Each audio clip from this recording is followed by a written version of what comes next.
A Jones County doctor charged with issuing illegal prescriptions was back in court today. Abby Kosaris heard lawyers appeal to try and get Dr. Sachy out of jail. Abby joins us live in studio to tell us what else happened today inside the courtroom.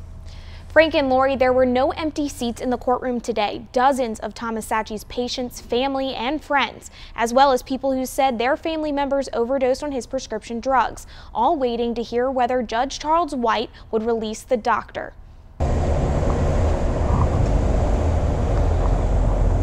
Cars bustling outside of the federal courthouse before Dr. Thomas Sachy's detainment hearing. Sachy's lawyer, Laura Hogue, appealing the judge's previous ruling to deny her client bond. Everyone is presumed to be innocent, and to hold someone in custody awaiting trial begins to punish them. In the courtroom, the prosecution trying to prove Sachy is a danger to the public, identifying 5 guns seized at the doctor's office, as well as evidence on Sachy's computer, violent images of corpses with gunshot wounds and dismembered body parts. But Judge Charles White ruled that evidence was not relevant to their claim. And I believe and the court made clear, these photographs, this is not playing a role in my decision. Prosecution also presented evidence from Sachy's computer, showing surveillance and personal information of the Drug Enforcement Agency officers who arrested him. One of those officers, Ken Morrow, testified that he found photos, videos, and information about him and his wife saved on Sachy's desktop, and pictures of a fellow officer's grandchildren from a site called People Finder. In the initial hearing, the testimony was different.